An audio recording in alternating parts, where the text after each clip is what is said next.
ખાસ કરીને આજના વિડીયો આપણે માવઠાના વરસાદ વિશેની ખૂબ અગત્યની માહિતી આપવાની છે। સૌપ્રથમ તો આપને એ જણાવી દો કે આપણે આમ તો ઘણા દિવસથી માવઠાના વરસાદની આગાહી કરતા હતા, જેમાં 25 ડિસેમ્બરના રોજ પણ આપણે વિડીયો મૂકીને અને માહિતી આપી હતી કે 31 ડિસેમ્બર અને 1 જાન્યુઆરી 2 દિવસ સુધી રાજ્યની અંદર માવઠાના ઝાપટા પડી શકે છે। 2-3 દિવસ પહેલા પણ ફરીથી આપણે રિમાઇન્ડર કરાવતા દરેક મિત્રોને આપણે માહિતી આપી હતી કે 31 અને 1 તારીખે 2 દિવસ સુધી માવઠાના વરસાદની શક્યતાઓ છે। એવી જ રીતે જોવા જઈએ તો આજે 31 ડિસેમ્બર છે। આપણું અનુમાન હતું એ જ મુજબ આજે વરસાદની શરૂઆત પણ થઈ છે। જોકે આ વરસાદનું જે કારણ છે એ સૌપ્રથમ તો કારણ છે કે જે ઉત્તર ભારત ઉપરથી WD પસાર થતા હોય એવું એક મજબૂત WD એટલે કે વેસ્ટર્ન ડિસ્ટર્બન્સ પસાર થઈ રહ્યું છે અને એનો જે ટ્રફ છે એ ગુજરાત સુધી લંબાયેલો છે। આ ટ્રફ છે છેલ્લા 2 દિવસથી પાકિસ્તાનના સિંધ પ્રાંત અને બલુચિસ્તાન ઉપર હતો, એ ટ્રફ હવે ગુજરાત સુધી પહોંચ્યો છે, જેને કારણે આજથી વરસાદની શરૂઆત પણ થઈ છે। આ વરસાદ આજની તારીખનો જે વરસાદ પડ્યો છે એ પશ્ચિમ સૌરાષ્ટ્ર અને કચ્છની અંદર વધારે તીવ્રતા જોવા મળી છે।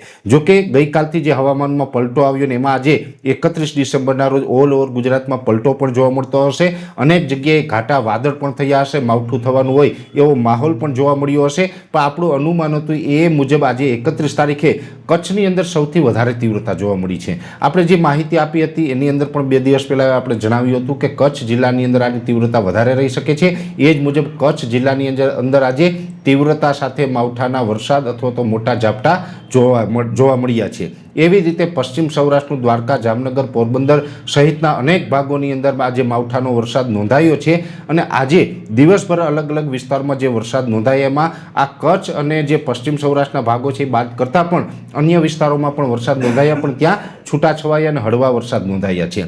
હવે આવતીકાલે હજુ પણ વરસાદ પડવાની શક્યતાઓ છે। જોકે આવતીકાલે વરસાદના એરિયામાં ફેરબદલ થશે, વરસાદના એરિયા શિફ્ટ થઈ જશે, છતાં પણ આવતીકાલે 1 જાન્યુઆરીના રોજ વરસાદની શક્યતાઓ છે, જેમાં ખાસ કરીને આજે જે રીતે કચ્છની અંદર તીવ્રતા સાથે વરસાદ પડ્યો છે એ તીવ્રતામાં ઘટાડો થઈ શકે છે।